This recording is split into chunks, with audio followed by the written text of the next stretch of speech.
and welcome. It is mid-October and the nighttime temperatures are cooling down. No sign of frost yet for a couple of months here in the southwest of the UK, but we're definitely getting chilly mornings. Now I'm stood here in an area of grassland that I am converting into garden. In late June I added a layer of cardboard and grassy mulch on top of the areas I want to become planting space. And now in mid-October, some of the tougher, stronger weeds are pushing their way through and trying to make a comeback. And there's a little bit of grass seeds sprouting from the grassy mulch I put on top. I'll bring it in for a closer look to see what's going on. Now what I plan to do here is on the tough weeds that are pushing their way through, any docks, dandelions, plantain, I shall pull them up now, or at the very least snap their green heads off and put some more mulch on top to keep them deep and dark and give them a real struggle when they try and grow again. And eventually, by constantly doing that, I'm going to weaken them and they will just die off. And with the little sprouts of grass seeds that are starting to grow, I'm going to lift up the grassy mulch that's full of seed, flip it upside down and pop some more grass mulch on top. Now if you don't have lots of grassy mulch available, you can use all sorts of other things, another layer of cardboard, topped off with your autumn leaf collections, perhaps some bags of compost, bark chippings, old mouldy hay if you have it available. So as we get in for a closer look at my grassy mulched area, you can see I have some tougher weeds pushing through here. So I'm just going to pull aside the mulch, or the weeds are coming with it, get hold of these weeds and pull them out. And back goes the mulch, upside down this time. So stir it all up and flip it around and lay it back down. I'm then going to put a second layer of mulch on this to keep those weeds in the dark and hopefully dying off.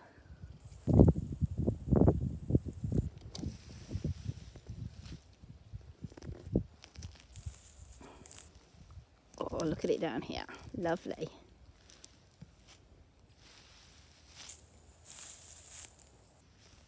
At this spot you can see I have a little cluster of grass seeds starting to germinate. I'm just going to tear it up, turn it over, and I shall put another layer of mulch on top of that.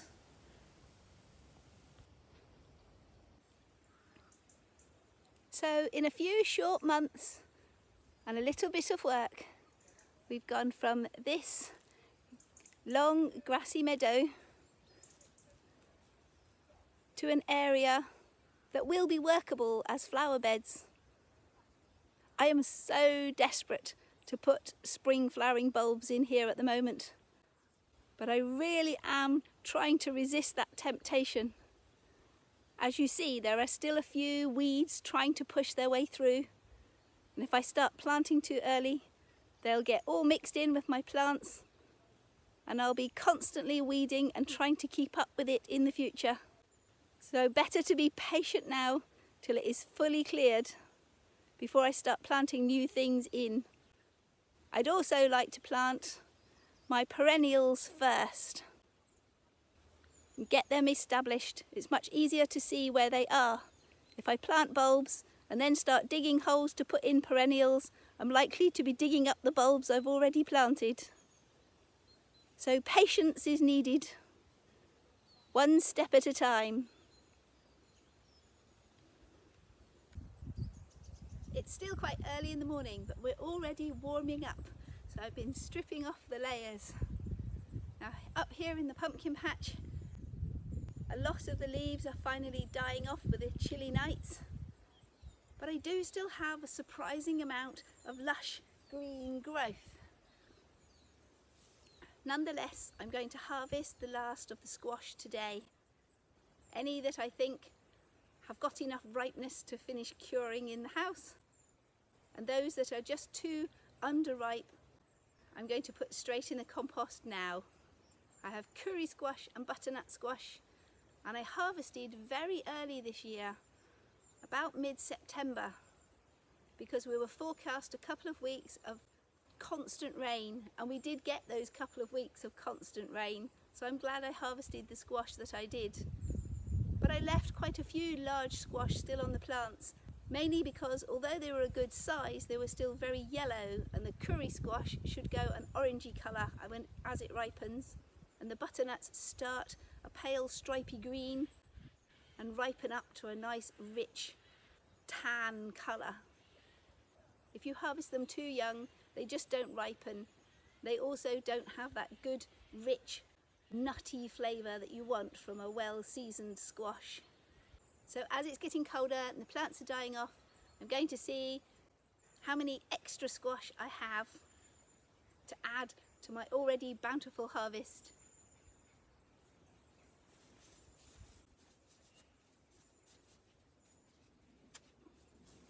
So this I'm not keeping. This will go in the compost. It's a curry squash.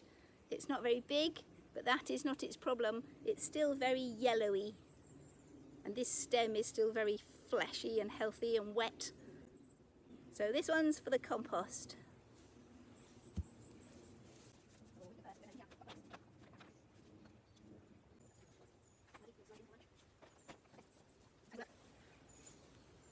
So here's a beautiful large curry squash. Its stem is just starting to brown up with a bit of woodiness, and it's already gone a lovely rich orangey orange. So I have every confidence this will continue to mature indoors in a cool room, go a nice deep dark orange. So the first of today's harvest. Let's see how many more I've got.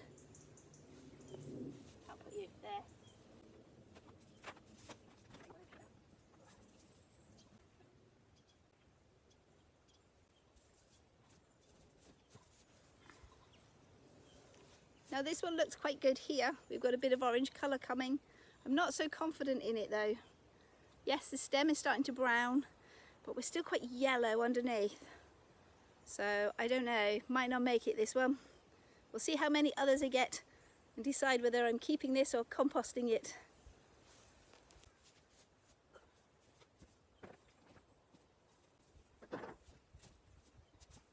Oh wow! This one's enormous. It's really heavy, so it's probably still quite wet.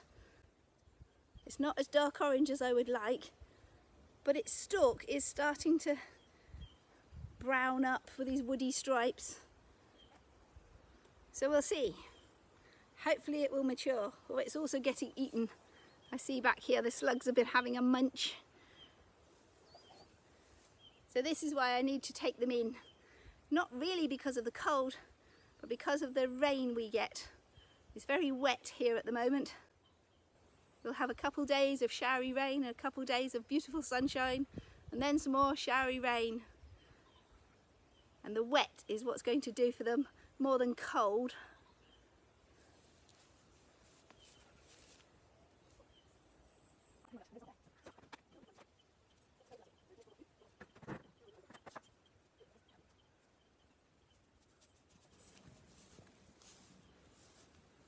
A smaller one this time.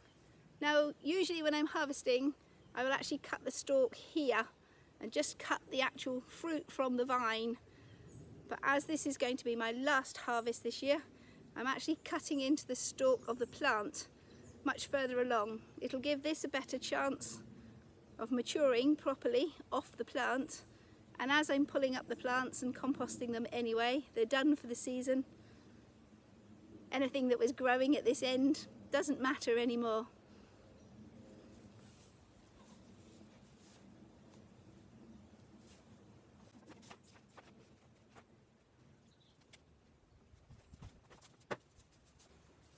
Still desperately trying to flower and produce more fruits.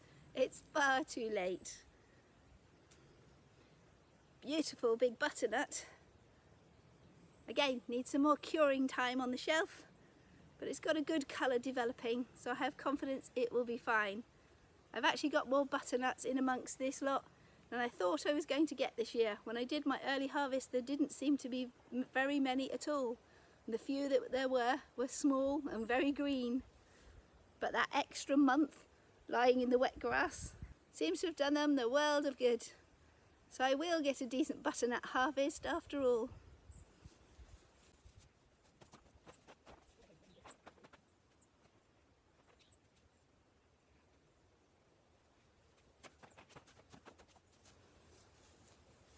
They're definitely not as ripe as I would like. Although this looks quite nice and beigey brown here, we're still quite green and stripy on the underside. I did pick a couple of butternuts early when that constant rain was forecast, and they seem to have matured very nicely. So as long as we've got a bit of proper maturing colour, I'm hopeful they're going to mature nicely. Not so confident with this little one. He's a bit green for my liking, but we'll see. Oh wow, I've just made a really exciting discovery tucked in between the compost bins I didn't even know I had. So as I'm on the hunt for ripe squash, I was delightedly I was so excited. Tucked in the back of here. Yay! Some huge stripy squash. I'm not sure what variety these are, but they'll certainly add some colour and interest to the display. Not to mention being an extra yummy munch. Well, I'm super excited. That's a much better extra bonus crop than I thought I was going to get.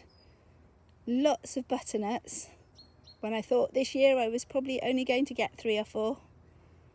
I've already have loads of curries, they've done really well. And now I have some more. The stripy squash, I don't know what variety they are. So a really nice extra bonus harvest, I'm thrilled. Many more butternut squash than I thought I would get this year. When I first harvested squashes a month ago. Now these 2 stripy green and cream squash I've come across, I don't know for sure what variety they are. Now I'm used to squash with this shape and pattern.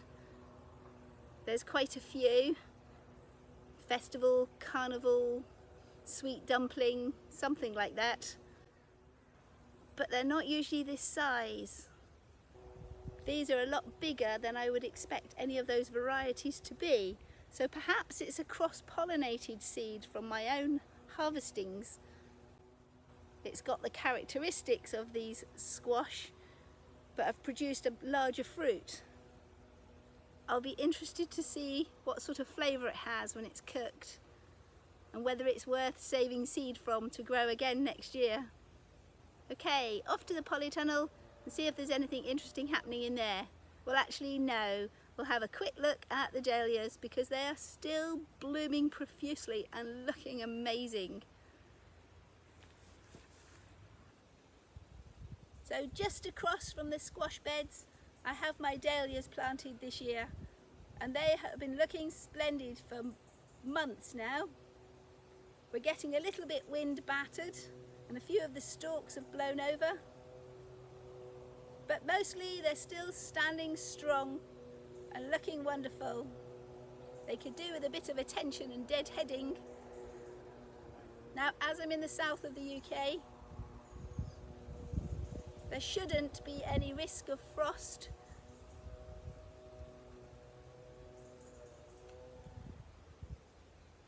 For quite a while yet, so I can carry on enjoying these flowers as long as I possibly can.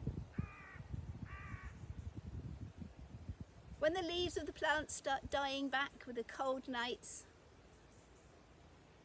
then I will dig up the tubers and put them in storage for the winter. It's not so much the cold here in the southwest that is going to kill off my dahlia tubers, it's the constant rain and wet. Sat in soggy ground for so long, there's a risk they might start to rot. But for now, They're still looking splendid and I'm going to carry on enjoying them as long as I can.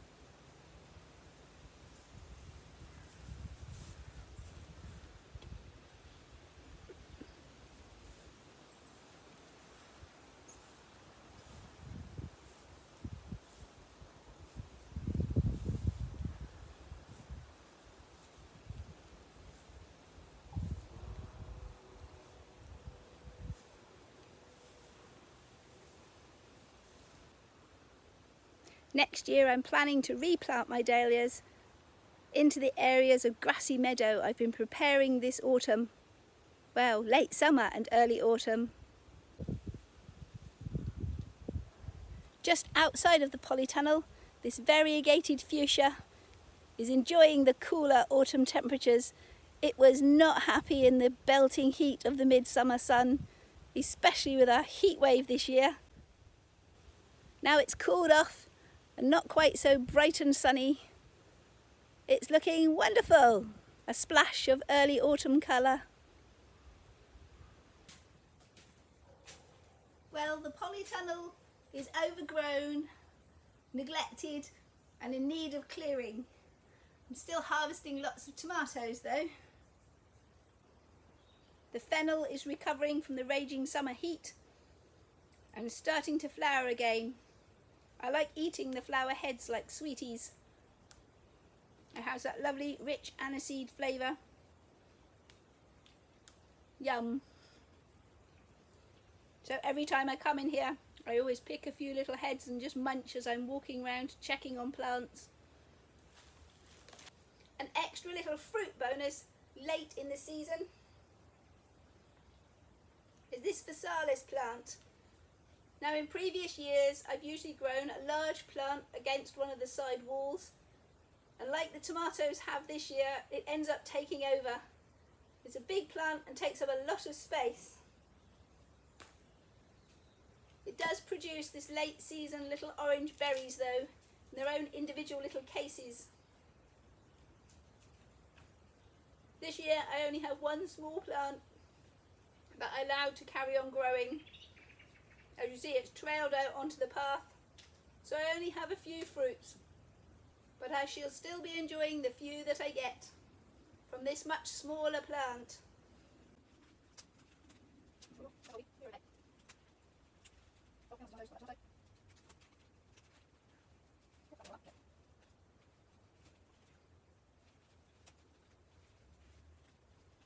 It may not give me many fruits for the amount of space it takes up, but I do like them. They're extremely expensive in the shops, probably because of the fact they take up so much space and don't give very many fruits. And it will be producing lovely little bursts of orangey flavour for me right through till December. Ah, I'm losing them. Catch their fruits. Right, so that's it for today. No, we'll have you as well. As you see, it's, or maybe you can't, you're too far away. Still got lots of flowers to come. The curry plant is looking really good at the moment as well. I don't use it in my cooking. I'm not sure if you can. I know it's a relative of rosemary, with its silvery leaves. I love brushing past it and getting that gorgeous curry smell. Always makes me feel hungry though.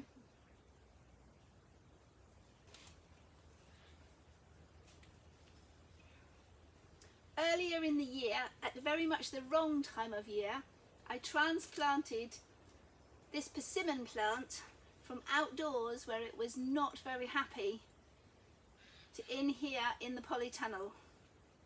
Now, as I say, it was very much the wrong time of year to be transplanting trees, so I was nervous I might lose it, especially as it was weak, frost-bitten, deer munched and battered when it came in here. It's made an amazing recovery. I'm really pleased with it. I'm now a little concerned that perhaps I should have planted it further down the tunnel, nearer the centre line where it's a little bit taller. I'll just have to keep it pruned low and bushy. It's got several more feet of space above us to go yet though. Having survived this year's transplant, I have every confidence it will continue to thrive in the polytunnel space. Probably until it gets too big, and then I'll regret putting it here. Hopefully we'll get some fruit off it before that happens. It's still a relatively young plant, so I'm expecting to wait a couple of years before I get any persimmons from it. Having it alive and healthy though is perfect. This is not a stake that was put here to hold it up. This was the original trunk of the tree that died back. We had the beginnings of new growth just showing at the roots, which is what encouraged me to transplant it at all. So I'm very thrilled. I thought I'd lost it. It's looking great. Something's been eating a few leaves though. I can't imagine what. So there, I'm going to end it for today and go and get some grass cut to add an extra layer of mulch to those new meadow garden beds. So bye for now, and we'll see you next time. And remember, whatever you're doing, have fun doing it.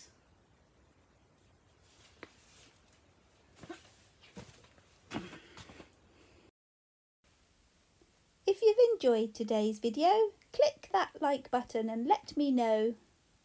Click subscribe and YouTube will make sure you see my next video. Bye for now, and thanks for watching. And remember, whatever you're doing, have fun doing it.